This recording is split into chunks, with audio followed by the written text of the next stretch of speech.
مسلمان بے بہرا ہے۔ اس کا حل صرف یہی ہے کہ ہماری جو محافل ہیں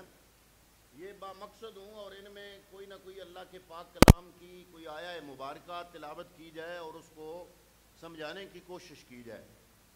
تو میں امید کروں گا کہ آپ میں سے 8-10 بندے بھی اگر میری اس بات کی طرف توجہ فرمائیں گے تو انشاءاللہ محفل میں ذوق بھی رہے گا اور اللہ تعالیٰ ہماری اس محفل کو اپنی بارگاہ میں قبول کرتے ہوئے اس کو مرحومہ کے لیے بخشش کا سبب بنائے گا۔ تو میں نے سورہ المائدہ کی آیت نمبر 54 تلاوت کرنے کی سعادت حاصل کی۔ حکم بڑا عجیب ہے۔ اللہ تعالیٰ نے فرمایا یا ایھا الذین آمنوا، اے ایمان والو، من یرتد منکم عن دینہ، تم میں سے جو بھی اپنے دین سے ارتداد اختیار کر جائے، چھوڑ دے، پھر جائے، مرتد ہو جائے، تو اللہ کو اس سے کوئی غرض نہیں۔ یا اللہ کیسے؟ فرمایا فسوف یأتی اللہ بقوم، اللہ ان قریب ایک ایسی قوم لے آئے گا یحبہم و یحبونہ، کہ اس قوم سے اللہ محبت کرے گا، وہ قوم اللہ سے محبت کرے گی۔ اب بات بڑی عجیب ہے۔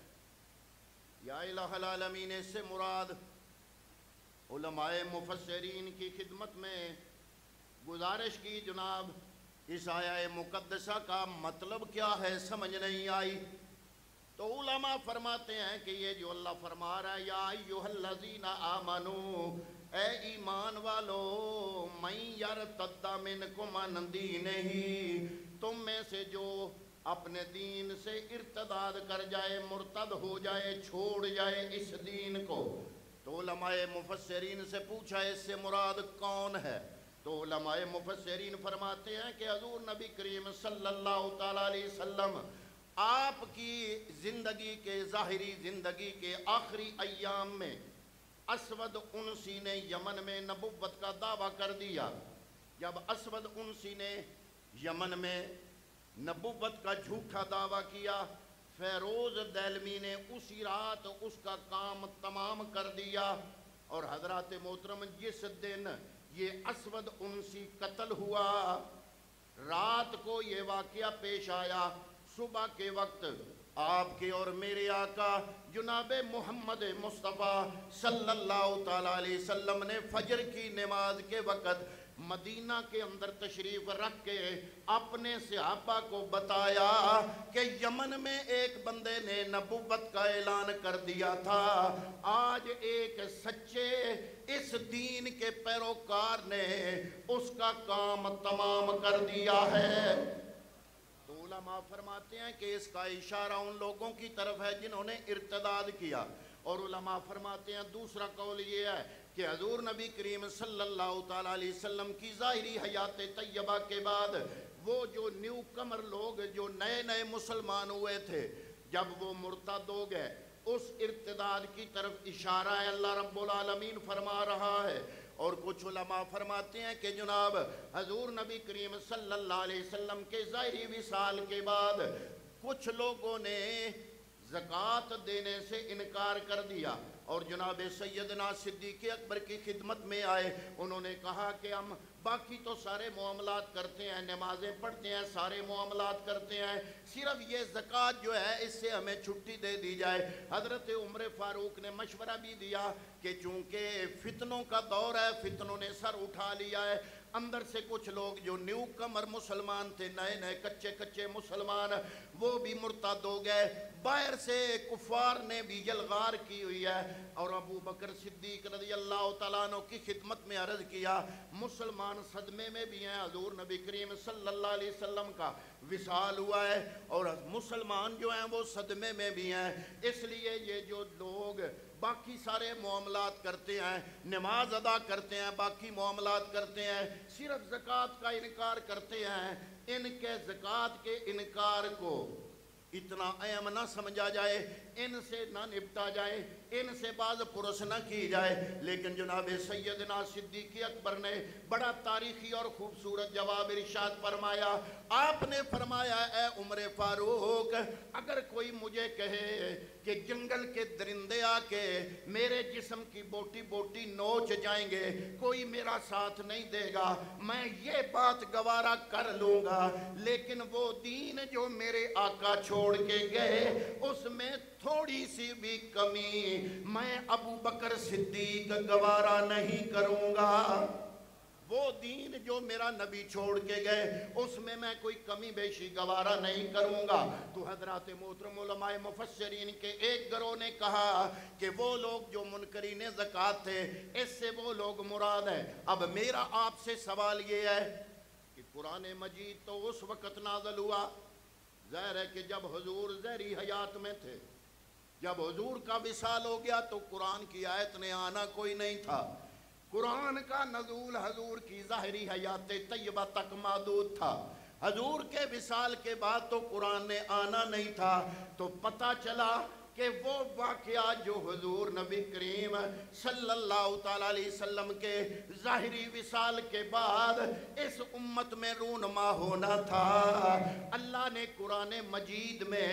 اس واقعے کے بارے میں پہلے ہی خبر دے دی اب وہ لوگ جو غیر مسلم ہیں اور مسلمانوں پر اعتراضات کرتے ہیں ان کے سامنے بہت بڑی دلیل ہے اس کتاب کے منزل من اللہ ہونے پر بہت بڑی دلیل اس دین کے سچا ہونے پر بہت بڑی دلیل حضور نبی کریم کے دین اسلام کی سچائی پر بہت بڑی دلیل کہ وہ واقعہ جو حضور کے وصال کے بعد ہونا تھا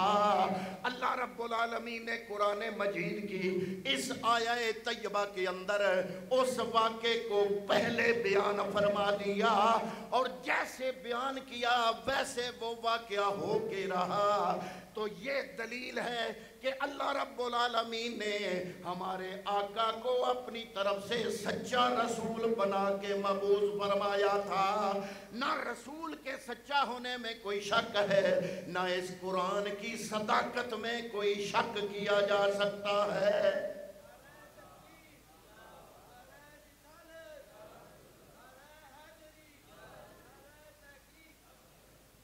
تو حضرات محترم کچھ علماء مفسرین فرماتے ہیں کہ وہ واقعات جو حضور نبی کریم صلی اللہ علیہ وسلم کے ظاہری وصال کے فوری بعد ہوئے ان واقعات کی خبر قرآن نے اگر دے دی تو پتہ چلا کہ یہ قرآن سچی کتاب ہے کہ وہ واقعہ ابھی ہونا ہے قرآن میں نے خبر پہلے دے دی اور اسود انسی جو کہ یمن میں جس نے نبوت کا دعویٰ کیا اسی طرح بنی حنیفہ ایک خاندان تھا ان میں سے مسیلمہ کذاب نے جھوٹی نبوت کا دعویٰ کیا اور بنو اسد میں طلحہ نامی ایک بندے نے نبوت کا دعویٰ کیا اور یہ کچھ لوگ ان کے ساتھ مل گئے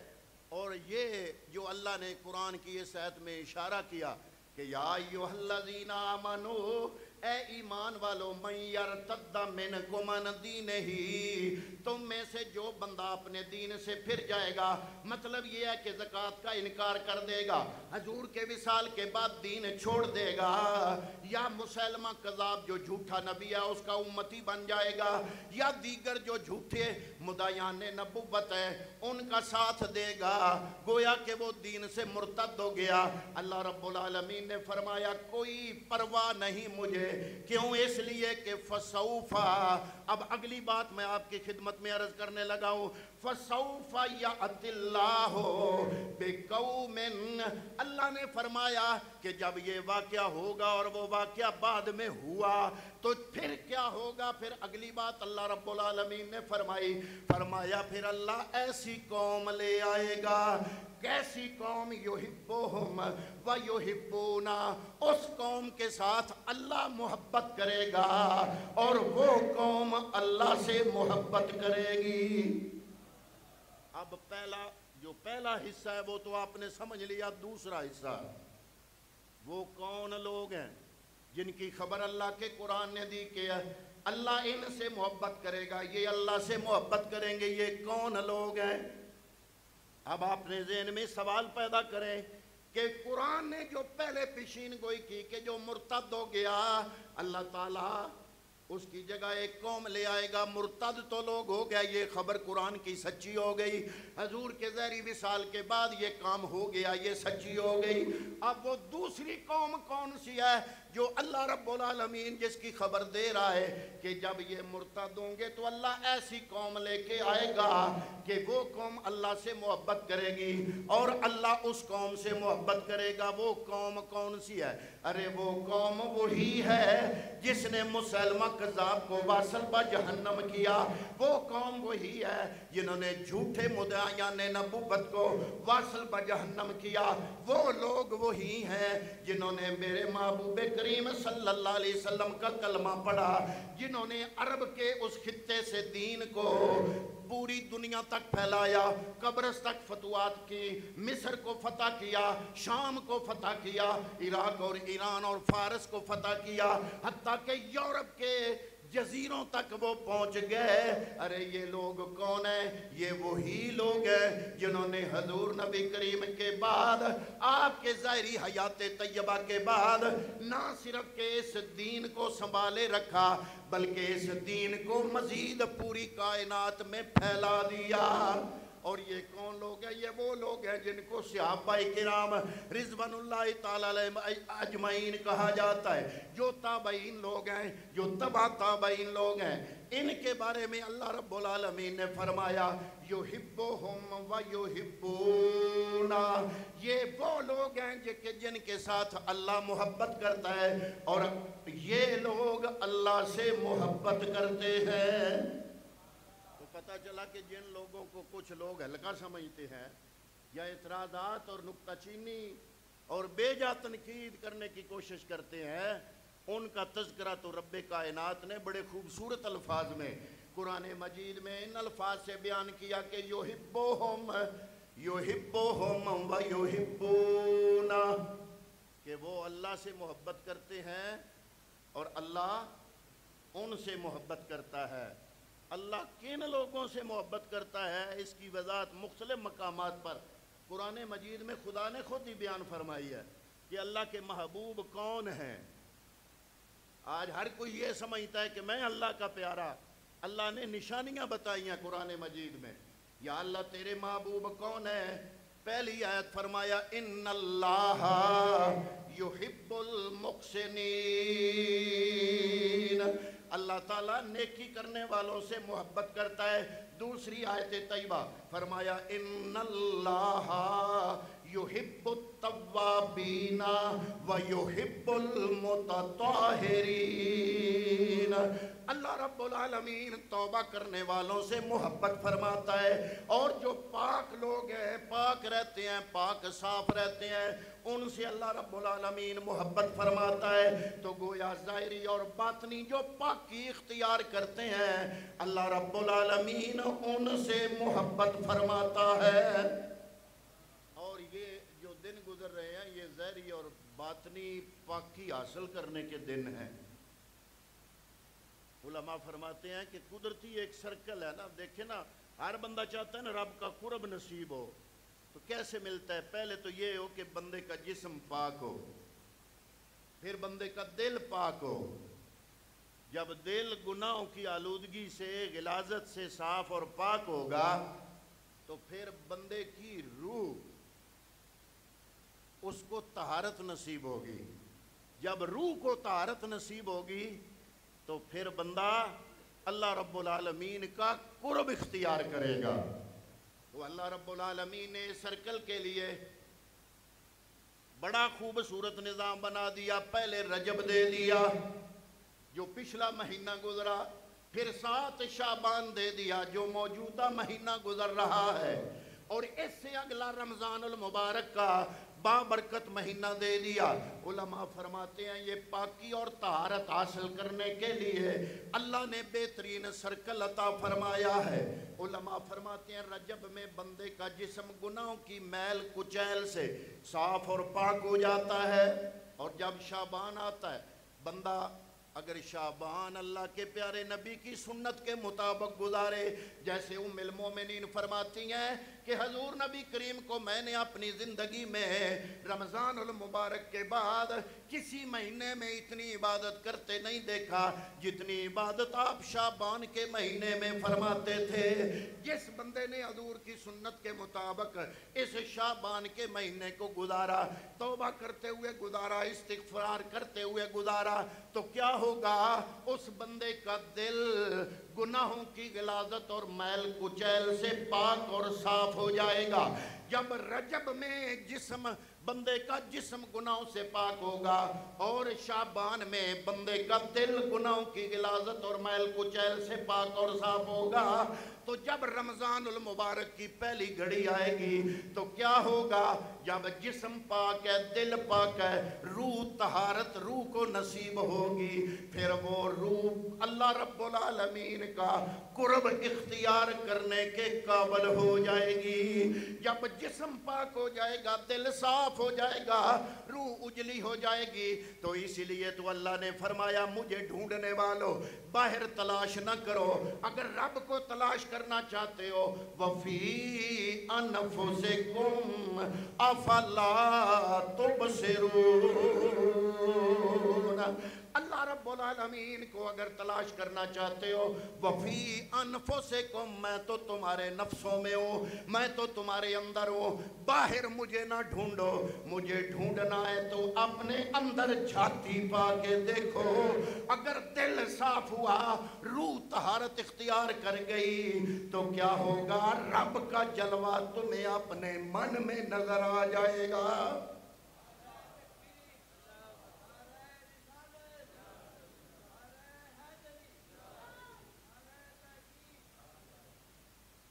اگلی بات اللہ نے فرمائی، یہ تو ہے طہارت اختیار کرنے والوں کو رب ملتا ہے، اور صوفیاء نے بھی یہ بات کی،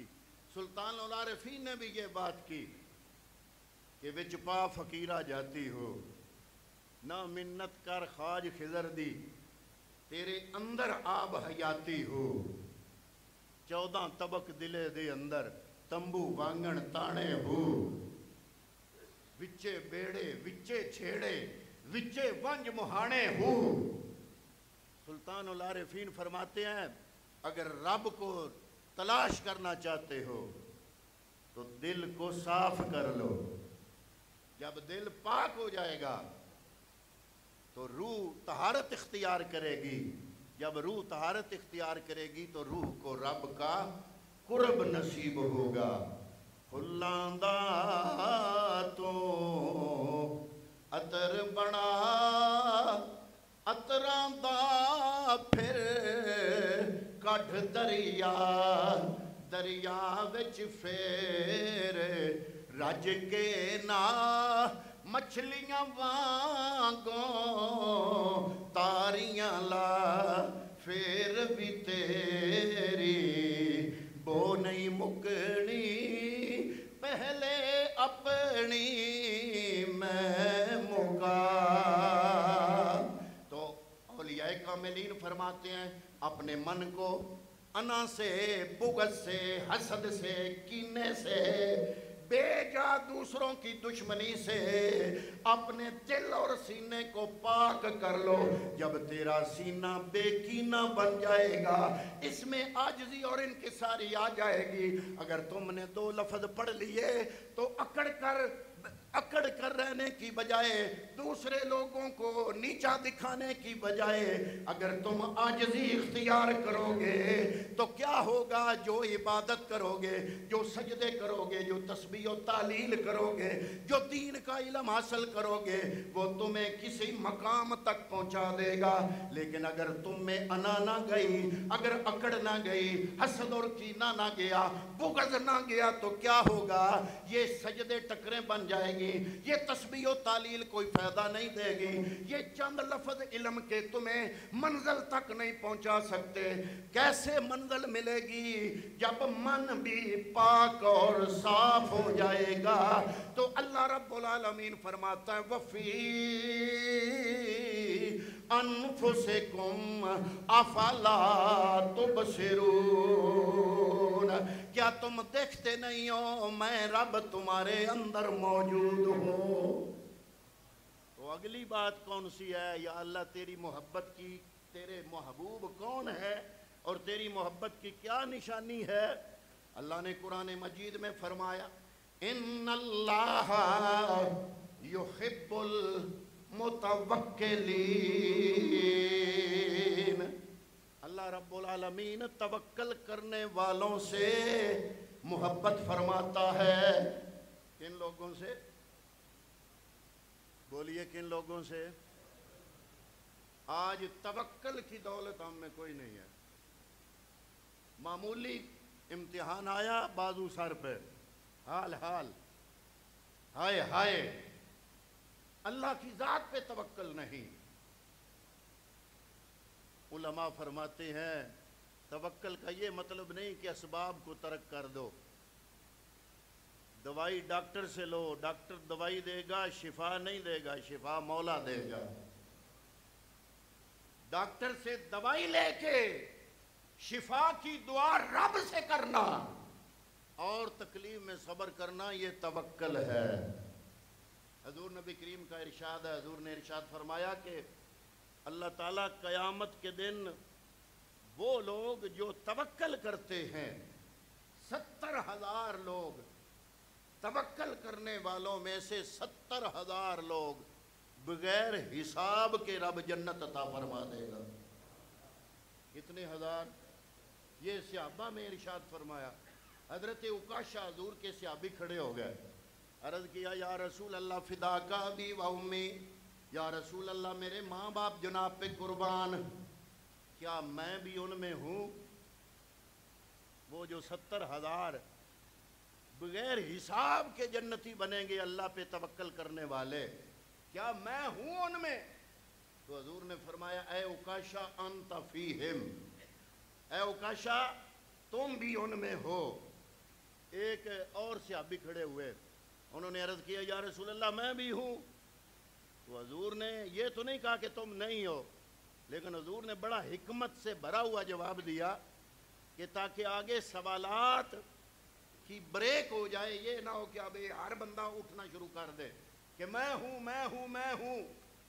تو حضور نے فرمایا عکاشہ بازی لے گیا، سابقہ کا عکاشہ، حضرت عکاشہ جو عکاشہ میرا غلام ہے یہ بازی لے گیا، لیکن حضور نے یہ نہیں فرمایا کہ تم ان میں نہیں ہو، فرمایا سب سے پہلا سوال ہی تھا وہ اس نے کر دیا، اب آگے جو بھی توکل کرتا ہے رب پہ، اللہ رب العالمین اسے بے حساب جنت، بغیر حساب کے جنت عطا فرما دے گا، اس کا حساب کتاب نہیں ہوگا۔ تو حضرات محترم، ہم جو بھی نیکی کریں توکل علی اللہ، ہم تو عبادت بھی اس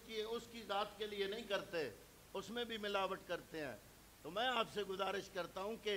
ہم میں اپنی زندگی میں کم از کم کچھ کام تو ایسے ہوں جو صرف ہم اللہ کے لیے کریں۔ حضرت امام زین العابدین امام حسین کے بیٹے، آپ کے بارے میں ایک روایت تھی کہ آپ کے بارے میں مشہور ہو گیا تھا کہ آپ کنجوسی کرتے ہیں، کنجوسی کرتے ہیں۔ جب آپ کا انتقال ہوا نا، اس دنیا سے دار فانی سے کوچ کیا، تو پھر لوگوں کو پتہ چلا کہ مدینے کے 100 گھر جن کے گھروں میں رات کے اندھیرے میں کوئی راشن رکھ جاتا تھا، جب اس دن 100 گھروں میں راشن نہ ڈلا، لوگ پہلے سوچتے تھے، حیران ہوتے تھے کہ یہ کون ہے جو ہمارے گھروں میں راشن رکھ جاتا ہے، کہ جو لے رہا ہے اس کو بھی پتہ نہیں ہے۔ تو اس دن لوگوں کو پتہ چلا کہ یہ کوئی اور ہستی نہیں، یہ امام حسین کا بیٹا زین العابدین تھے۔ تو لوگ تو ایسے جناب نیکی کرتے ہیں، اگر ایسی نیکی کی جائے گی اللہ رب العالمین کی بارگاہ میں، ایسی نیکی میرا رب قبول فرماتا ہے۔ تو حضرات محترم، یحبہم و یحبونا، بڑی نشانیاں ہیں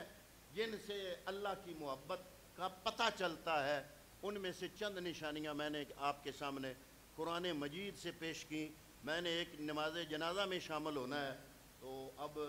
قاری آصف صاحب پہلے نعت شریف پڑھیں گے